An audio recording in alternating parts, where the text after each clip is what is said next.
Property की value 25 million से कम है तो क्या फिर भी हमने 7E का फॉर्म फाइल करना है? अगर हम फाइल नहीं करते तो इसका क्या फ्यूचर में हमें लॉस हो सकता है, क्या रिस्क है, और अगर हम फाइल करेंगे तो इसका क्या बेनिफिट हो सकता है? आज के इस छोटे से टॉपिक के अंदर हम इसको स्टडी करेंगे। आप देख रहे हैं प्रैक्टिकल लर्निंग हाउस, मैं हूं फ़हीम महबूब। 7E के हवाले से हम काफ़ी लेक्चर दे चुके हैं। अभी बड़ा एक कॉमन क्वेश्चन आ रहा है कि अगर प्रॉपर्टी की वैल्यू 25 मिलियन, क्योंकि अगर 25 मिलियन से ऊपर वैल्यू होती है तो हमने जो टैक्स है वो पे करना है 7E का, और इसके अंदर भी सर्टन एग्जम्पशंस हैं, वो माइनस करने के बाद अगर वैल्यू 25 मिलियन से ऊपर है तो हम टैक्स पे करेंगे। कॉस्ट पे करना है या फिर मार्केट वैल्यू पे करना है, ये हम दूसरे लेक्चर्स में देख चुके हैं। अब क्वेश्चन ये है कि आपके पास 1 या 2 या 3 प्लॉट हैं जिनकी वैल्यू जो है 25 मिलियन से कम है, तो क्या फिर भी हमने 7E का फॉर्म फाइल करना है जो कि रिटर्न के अंदर आ रहा है? अभी मैं आपको दिखा भी देता हूँ। और जी बिल्कुल आपने वो फाइल करना है। उसकी रीज़न ये है कि एक प्रैक्टिकल आपको मैं एग्जांपल दिखाता हूँ जो कि IRS पे अवेलेबल है, कि अगर हम फाइल नहीं करेंगे तो फ्यूचर के अंदर जब हम प्रॉपर्टी को ऑब्वियसली हमने उसको सेल भी करना है। अगर आपने इन्वेस्टमेंट पर्पज़ के लिए ली हुई या किसी भी वजह से आपको फ्यूचर में सेल करना पड़े, तो उस टाइम अगर आपने 7E का फॉर्म फाइल नहीं किया होगा तो आपको जो 7E का टैक्स है वो पे करना पड़ेगा, क्योंकि अगर फॉर्म फाइल होगा तो हम इजीली सर्टिफिकेट डाउनलोड कर लेंगे। अभी FBR की वेबसाइट पे वो सर्टिफिकेट नहीं अवेलेबल, लेकिन एक और ऐसा उसी तरह का स्पेसिमन या एग्जाम्पल हम कह सकते हैं जो सर्टिफिकेट अवेलेबल है, उसी फॉर्म में एक सर्टिफिकेट हमें इशू किया जाएगा। वो कौन सा सर्टिफिकेट है आप सब उसको जानते हैं कि IRS जब आप ओपन करते हैं तो आप यहाँ पे आके जब क्लिक करते हैं तो एक रजिस्ट्रेशन सर्टिफिकेट के नाम पे एक ऑप्शन आ रही होती है। जैसे ही आप उसको क्लिक करते हैं तो आपके सामने एक सर्टिफिकेट डाउनलोड होके आ जाएगा। वो सर्टिफिकेट कौन सा होता है? जो हम रिटर्न, जो हमारा NTN का सर्टिफिकेट है वो वाला है। जैसे आप वहाँ पे क्लिक करते हैं तो इस तरीके से आपको टैक्स पे रजिस्ट्रेशन सर्टिफिकेट आता है जो कि ऑनलाइन हमारे पास अवेलेबल होता है। तो ये सेम वो स्पेसिमन है जो इन फ्यूचर हमें इसी तरीके का सिस्टम जनरेटेड एक डॉक्यूमेंट मिला करेगा।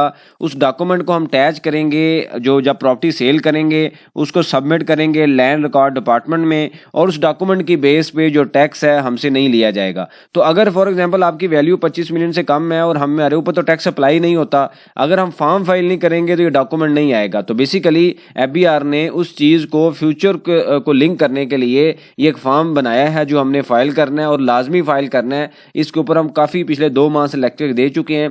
तो अभी मेरे ख्याल में एक कंक्लूडेड बात है कि अगर हम फाइल नहीं करेंगे तो फ्यूचर में जो भी टैक्स होगा 1% of fair market value at the time of sale या कॉस्ट हमें पे करना पड़ेगा।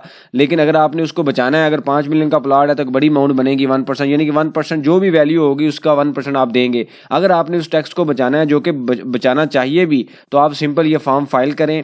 जब भी आप रिटर्न फाइल करें, इस जो फॉर्म है वो अवेलेबल है रिटर्न के अंदर। जब आप रिटर्न को इस तरीके से सिलेक्ट करते हैं, 2023 को लेट से मैंने सिलेक्ट किया, और उसके बाद मैं क्या करूंगा, ये ऑलरेडी एक विंडो ओपन है, हम वहाँ पे जाते हैं। और जैसे ही आप वहाँ पे उस विंडो पे जाते हैं तो लेफ़्ट साइड पे एक ऑप्शन आ रही है टैक्स चार्जेबल।